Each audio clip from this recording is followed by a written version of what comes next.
Hello everybody, welcome back to the channel. Row of Gilead here. Thanks for coming out, checking out this new video.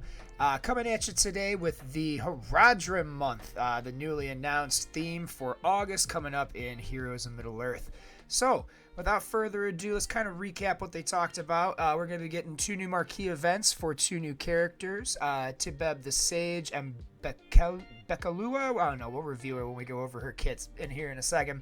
But we're going to get two new characters with two new marquee events, meaning we'll get these characters guaranteed at 3 stars, and they're going to fill out the Haradrim team, so that we can use them as a full team of 5, and it looks strong. Any of my viewers who've played Star Wars Galaxy of Heroes, this is your Phoenix team, where they're going to share all the passives, and that's going to be nuts, especially for this early inception of the game. So that was pretty much all they talked about as far as new content is concerned. The raids are pretty much the big focus right now. We're going to do a video about them probably next week when my guild gets a chance to launch one, but there's some interesting stuff that we're gonna get to see, and those look fun as well. But anyway, pushing ahead, let's get to our first character, Tibeb the Sage. Tibeb is the leader of the team. Basic ability at max upgrade, attack the target enemy for 180% damage and grant fortitude for 2 turns to the most wounded squad member. So already coming in, giving buffs to teammates. Special ability 1 at max upgrade, heal all squad members for 800 health and 20% of this character's max health. Grant fortitude for 1 turn to 2 random squad members. So that is wild. For her special ability, that's a ton of healing at max power. It's not Haradrim specific, which is nice, meaning this character can kind of be plug and played on different teams as a healer, if that's how you choose to run her without the rest of her team. But I don't think that'll be a thing, and you'll see why as we get to the end of the kit. Special ability 2 at max upgrade, grant haste for 2 turns to all squad members, so nice, and cleanse 1 Banes from self and 3 random allies. So you're potentially cleansing a Bane off of 4 characters, which is pretty awesome. And that's at max, and then you also get the haste for everyone for 2 turns. Again, doesn't specify Haradrim, but you'll want to use this with Haradrim. The special ability description and max upgrade. The first time this character drops below 50% health, gain 1 stack of Unbreakable and gain 3 stacks of Regeneration. So she's kind of like Elrond. She's a little mini Elrond here. She's got the ability to, tank a hit that would normally kill her, and she gets 3 stacks of Regeneration to hopefully get to that next turn and get a big boost to health, and then drop one of her other healing abilities. So it's a pretty nice kit, right? Well, let's get to the leadership ability. Each living Haradrim squad member shares their passive ability with other Haradrim squad members. And then at max, the Haradrim squad members gain 10% damage and 15% block chance. So on unlock, that passive is all living Haradrim squad members share their passive ability with other Haradrim squad members. So that is your Phoenix passive. This is your Hera. It's pretty awesome. This is a really fun team to use early game in Galaxy of Heroes, and it's going to be really good in this game, early game, especially where we're at now, only being about 3 months into it post-launch. So we're going to dive more into that, though, at the end. Moving on ahead to Bekelu. I don't know. We'll figure it out as we go, I guess. So, again, last member of the Haradrim team. Basic ability at max upgrade. Attack the target enemy 3 times for 60% damage per hit and inflict 2 stacks of poison for 2 turns. So she's kind of like your Lomi, and she's like a 2-handed blade attack, like multi-hit blade dancer kind of deal. Good looking graphics on these kits too, if I have to be honest. Like the character models are starting to look a lot more clean and polished, especially for these Haradrim arts here that they've posted, so this is positive change. Moving ahead, special ability at max, special ability 1 at max. Cleanse 2 Banes, and grant concentration for 1 turn, and grant deadly for 1 turn to self and the 2 allies with the most Banes. So any allies you have with Banes, they're going to get deadly, which is like bonus damage. Which is pretty awesome. Special ability 2 at max, attack the target enemy 3 times for 105% damage per hit. If Wubet is an ally, which hopefully they will be, instead attack 2 times for 195 damage per hit and inflict 1 stack of the Black Serpent's poison. Okay, that's pretty dope. You're going to see that Black Serpent's poison's kind of run through their team. And then her passive is deal 23% bonus damage against enemies with no boons. That's awesome. That's awesome. This is kind of like a contain and control team by the time it's done. You're going to be removing Banes from yourself and boons from your opponent, and you're going to be using all of these passives to deal massive damage. This is looking really fun.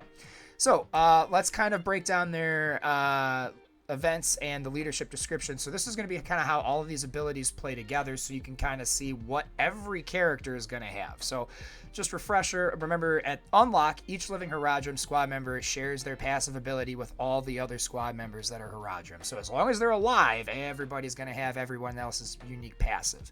And then when you max it out, it adds, by the time you get to max, it'll add an extra 10% damage and 15% block chance. So it's just kind of cheddar to max that ability out. It's not even necessary to make the team function as intended.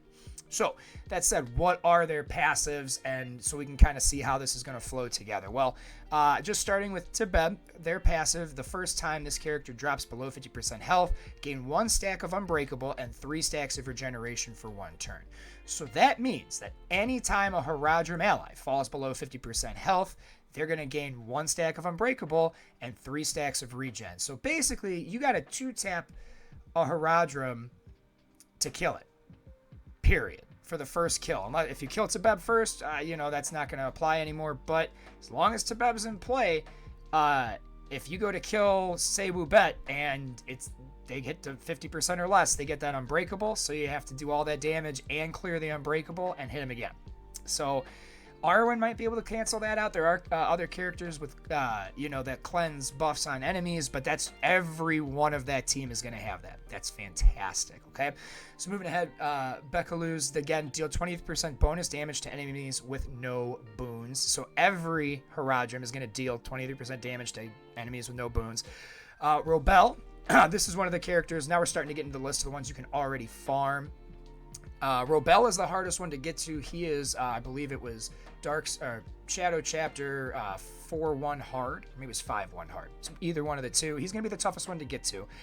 His passive, on crit, inflict 1 stack of Black Serpent's Poison, gain 10% focus. So every character on a crit is going to inflict a stack of the Black Serpent's Poison and gain 10% focus. Wubets, when attacking an enemy with Black Serpent's Poison, heal self for 3% of this character's max health. So you're dealing not only Black Serpent's Poison with Wubet because of Robel's passive and their abilities, of course, you're also healing every time you hit somebody with it. And Wubet is your tank. Wubet's got your taunt. So basically, again, this is going to apply to everybody on the team. So everyone's going to heal for 3% of their max health when they hit an enemy with Black Serpent's Poison, as long as Wubet and Tebeb are alive. That's insanity. That's insanity. You're going to be healing on every hit. You're going to be doing Serpent's Poison on every crit. You're going to do bonus damage against anybody who doesn't have a boon. And anytime you come close to dying, 50% health or lower, you get a stack of Unbreakable and 3 stacks of Regen on every single character. But wait, there's still one more. Last but not least, Yeftu, one of the easier farms you can have started by this point. Their passive gain 12% crit chance. While this character has no Banes, gain an additional 13% crit chance. So when this character has no Banes, you're going to get 25% crit chance and 12 all the time. So you get totals up to 25% crit chance. So the rundown. If the whole team is alive and everyone is working as intended with max passives, you're going to have, anytime you drop below, the first time you drop below 50% health on any of your characters, they gain 1 stack of Unbreakable and 3 stacks of Regen. Every character deals 23% bonus damage against enemies with no boons. On crit, every enemy is going to inflict 1 stack of Black Serpent, or every ally, is going to inflict a stack of Black Serpent's Poison and gain 10% focus. When attacking an enemy with Black Serpent's Poison, every ally is going to heal self for 3% of their max health. And they're going to do finally a bonus of up to 25% extra crit chance on every character, especially 12% normally, 25% if they have no Banes. Wild. This is going to be a completely game-changing team, and that's not to mention the fact that pre-launch they were data mined as being needed to unlock the Witch King. So if you're looking for a Shadow team and you were looking to invest in these character offers that they're going to have, like they always have for these guys, this is worth it. This is huge. They are going to stomp other teams. This is a Elrond killer team all day. This is going to be a raid team. This is going to be a meta arena team. There's no question that this team is going to be awesome. So that said, how do you claim them? Well, we got the run times and event rewards here for you on this slide. Team of the Stage is the first one. Starts August 8th, goes to the 10th. I'm sorry, that's not should be the 8th. That should be the 3rd. So I'm sorry, it should be August 3rd. So this, a couple more days. This coming Thursday. August the 3rd to the 10th, starting at 8 a.m. Pacific time. And it's going to end 8 a.m. Pacific time on the 10th. And then that runs into Bekaloo, who starts on August 10th. Completing tiers 1 through 5 for both characters, just like all the other marquee events, is going to get you a 3-star unlock for that character. The tier 6 reward for both is pretty similar. It's going to get you the 10 shadow crystals, 50k gold, 15 character XP. That's all pretty standard. They actually made the tier 7 unlock even better, which I'm a little upset about because I invested in Arwen and Eladan and I didn't get the bonuses. But hey, that's cool. As long as this keeps getting better going forward, you'll never make me unhappy. So tier 7, you get required to have the character at 5 stars. So it means you're going to have to spend crystals on those offers. So if you don't want to pay to win, or not really pay to win, but if you don't want to pay to accelerate your progress, start saving your gems. You're going to need, if the math is the same, about 7,000 to 8,000 crystals, gems, whatever, per character you're trying to unlock. In the past, buying the $100 bundle and saving up for a few weeks generally gives you more than enough to get both tier 7s done. And tier 7s are really important if you're pushing for the legendary unlock that those characters are going to go for. Unlike Legolas and Gimli recently, there was nowhere, it wasn't pushing us to anything. There was no end goal for them as far as getting them to certain star levels. But with these guys, there kind of is. They have a full team, so no matter what, their power is going to be a lot higher the higher their star level. We know from Data Mines by Tana, another streamer, that there's a high percent chance that they're going to be used to unlock the Witch King, and there's even lore in the game chapters for the Shadow campaign when you play it on normal, where the Haradrim are working for the Witch King and their master and all that. So I mean, there's a lot of things that point towards this being the unlock team for the Witch King. And again, with all those passives, how can you go wrong? But what makes this new tier 7 requirement kind of nice, you still get the 500,000 gold, the 500k gold, and 250,000 character experience that you normally would from the prior offers, but you're also going to get 10 epic character materials. Those are the ability materials, like the lime green ones that you need to max out abilities. And again, with this team, especially with their passives and the leadership ability, you're going to want to have those unlocked and as high as possible so that your team can hit as hard as they possibly can. So that's going to be a big deal. I'm probably going to invest in at least Tebeb, just because that seems wise.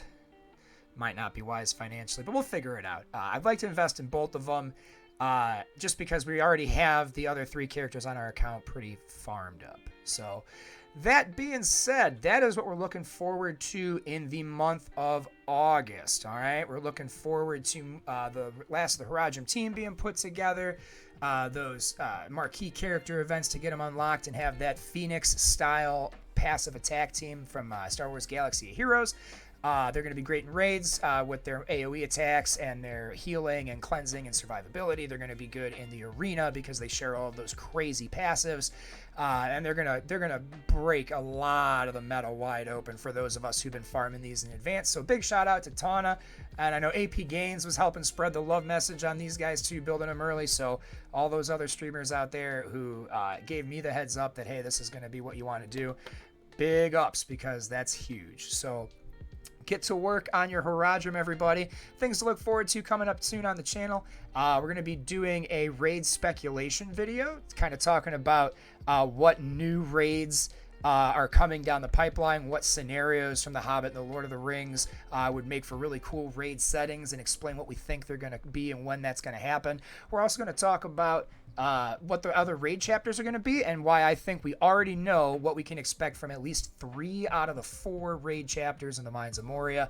And then hopefully, end of this week, early next week, we'll be able to do a live stream on Twitch and show you guys some raid gameplay. If you haven't, please like, subscribe, follow on Twitch. We go live at least once a week on either Monday or Tuesday. I'm trying to get more regular with it too, so the more followers and subs and stuff I get, the more motivation I have to really push hard But we're going to get something out weekly, and if you haven't noticed, we're going to be trying to increase the quality of this content every time we release something too. Always looking to improve. So again, thank you so much for coming to the channel. I hope you had a blast. We don't have a sign off here, so I'm just going to let it roll out and wish y'all a happy Haradrim month. Peace.